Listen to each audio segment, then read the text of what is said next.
Good evening. This is Akashvani. I am Saira Mushtaba with the news at 9.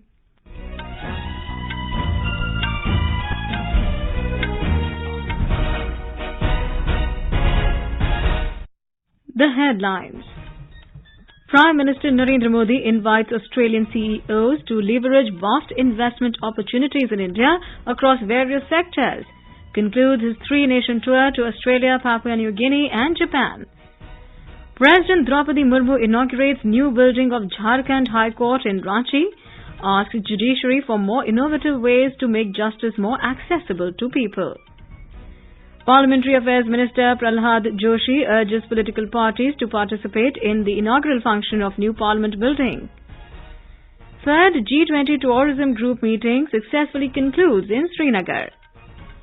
Met Department forecast wet spell over northwest India till Friday with peak intensity today and tomorrow.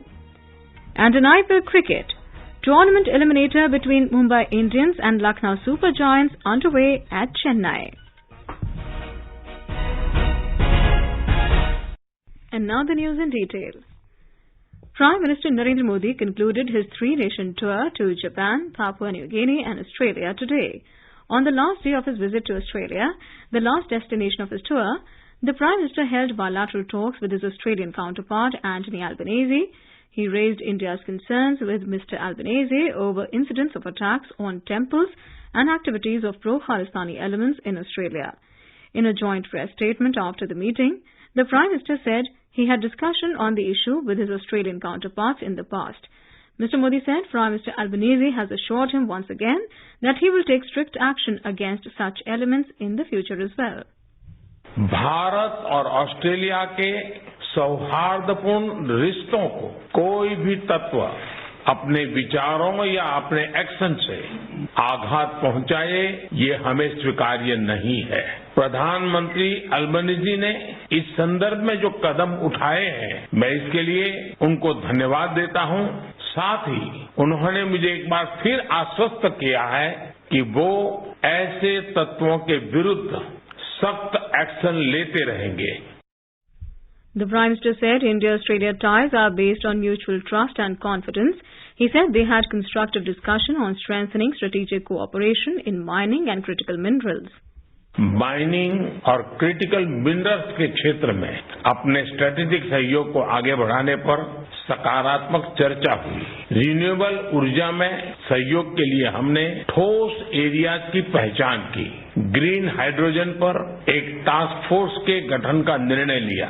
कल ऑस्ट्रेलियाई CEO से विभिन्न areas में निवेश को लेकर मेरी उपयोगी बात हुई और आज मैं बिजनेस राउंड टेबल में ट्रेड, इन्वेस्टमेंट तथा टेक्नोलॉजी सहयोग पर बात करूंगा। Later today, the Prime Minister engaged in a dialogue with top Australian CEOs during a business roundtable in Sydney. The Prime Minister highlighted the significant economic reforms and the initiatives implemented by the Indian government for ease of doing business and boosting economic growth. He urged the CEOs to establish partnerships with their Indian counterparts.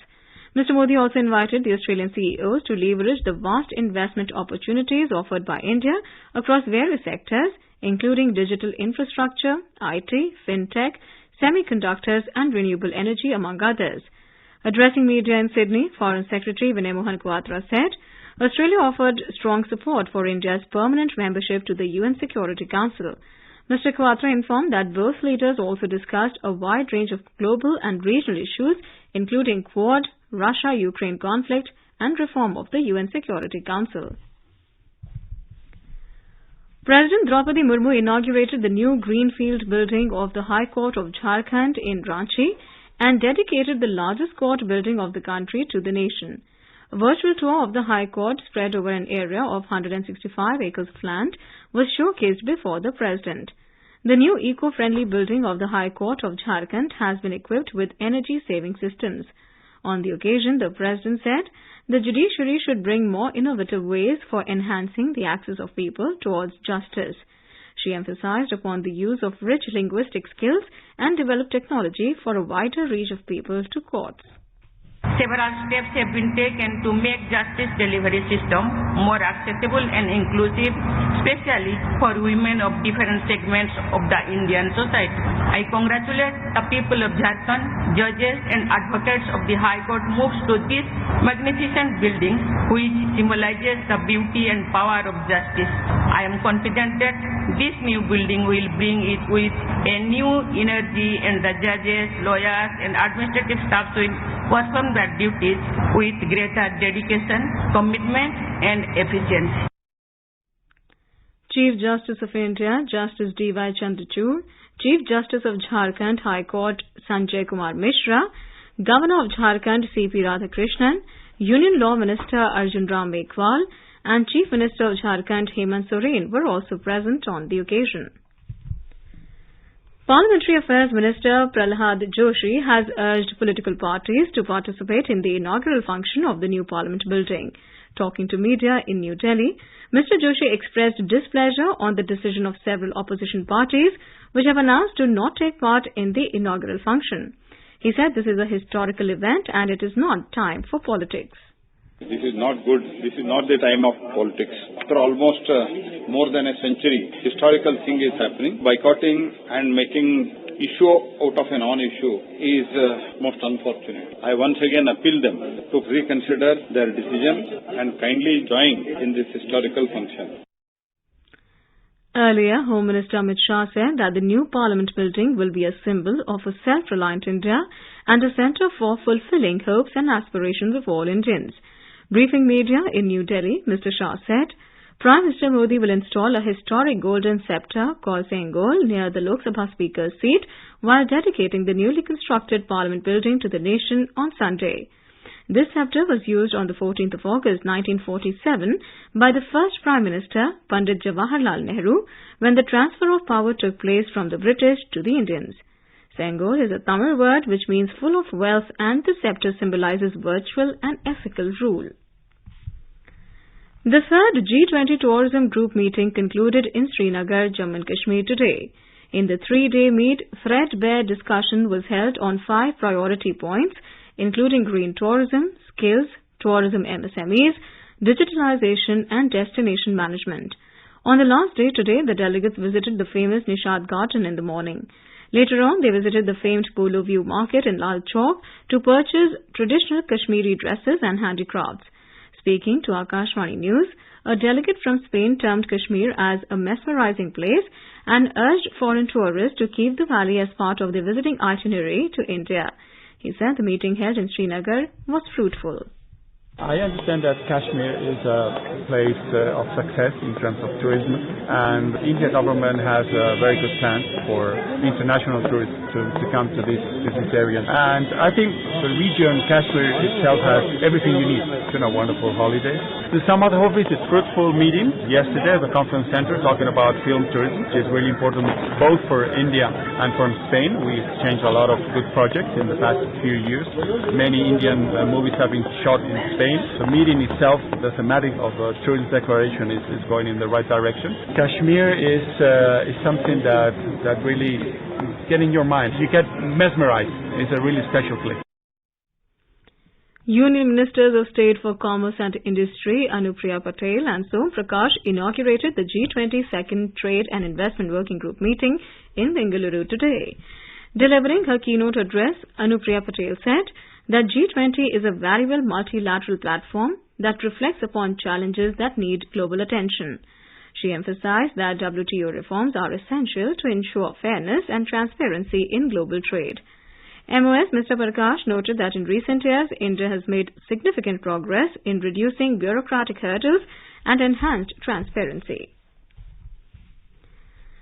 The second meeting of the Disaster Risk Reduction Working Group was formally inaugurated in Mumbai today.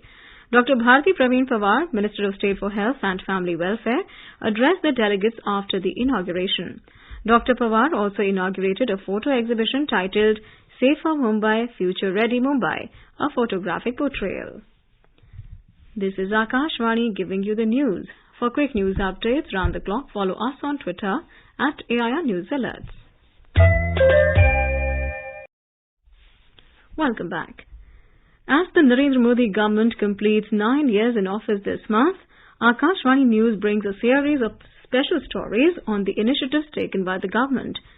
Gujarat and Chhattisgarh have been paired under the NDA government's ambitious scheme, Ek Bharat Shresth Bharat. Many activities are organized by both the states to understand the art, culture as well as education, literature and administrative experience. According to our Raipur correspondent, Chhattisgarh and Gujarat police personnel visited each other's states and understood the functioning under Ek Bharat Shresth Bharat. A report.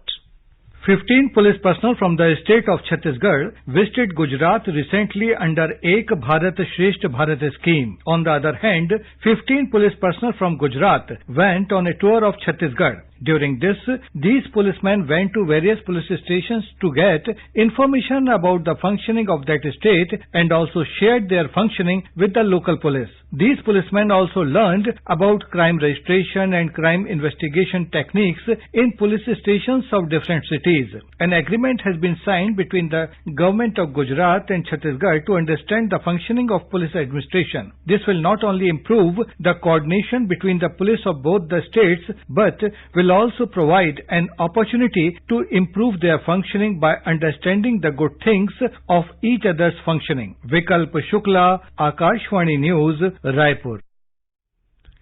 In some more news, in Jammu and Kashmir, the Special Investigation Unit SIU of J&K Police today conducted raids on houses of 4 Pakistan-based terrorists in various areas of Kishtwar district. Our Jammu correspondent reports that the raids were carried out in Padar, Keshwan and Thaklai areas of the district.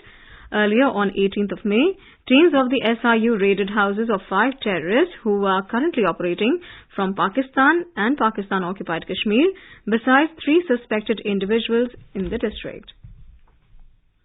Health and Family Welfare Minister Dr. Mansukh Mandavia has underlined India's efforts to strengthen the pharmaceutical sector globally and promote digital health innovations for universal health coverage and improved healthcare service delivery at the grassroots level.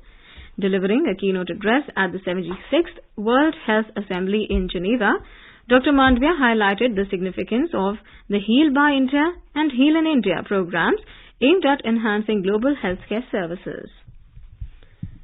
India Meteorological Department IMD has predicted wet spell over northwest India due to an active western disturbance till the 26th of May with peak intensity today and tomorrow. Light to moderate rainfall at most places with thunderstorm, lightning and occasional gusty winds is very likely over western Himalayan region. The Met Department said rainfall at many places with thunderstorm, lightning and occasional gusty winds is very likely over plains of northwest India till the 26th of May.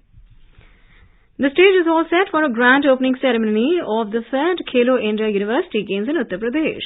Prime Minister Modi will declare open the Games via video conferencing in the evening. The Games, which got underway yesterday with Kabaddi competitions in Gautam Budh Nagar district of UP, will go on till the 3rd of next month. The events under the Games will be organized in the cities of Varanasi, Gorakhpur, Lucknow and Gautam Budh Nagar. Over 4,700 athletes from more than 200 universities will be competing in 21 sports during the Khelo India University Games. In IPL cricket, the eliminator match is underway between Mumbai Indians and Lucknow Super Giants at M.A. Chidambaram Stadium in Chennai. Batting first, Mumbai Indians were 159 for 6 in 17.3 overs when reports last came in. Today's winner will play the second qualifier with Gujarat Titans at the Narendra Modi Stadium in Ahmedabad on Friday. The losing team will be eliminated from the tournament. Yesterday, Chennai Super Kings qualified for the final for the record 10th time, beating Gujarat Titans in Chennai. And now, before we end the bulletin, the headlines once again. Prime Minister Modi invites Australian CEOs to leverage vast investment opportunities in India across various sectors. Concludes his 3-nation tour to Australia, Papua New Guinea and Japan. President Draupadi Murmu inaugurates new building of Jharkhand High Court in Ranchi. Asks judiciary for more innovative ways to make justice more accessible to people. Parliamentary Affairs Minister Prahlad Joshi urges political parties to participate in inaugural function of new Parliament building. Third G20 Tourism Group meeting successfully concludes in Srinagar. Met Department forecasts wet spell over northwest India till Friday with peak intensity today and tomorrow. And in IPL cricket, tournament eliminator between Mumbai Indians and Lucknow Super Giants underway at Chennai. That's all in the news at 9. Good night.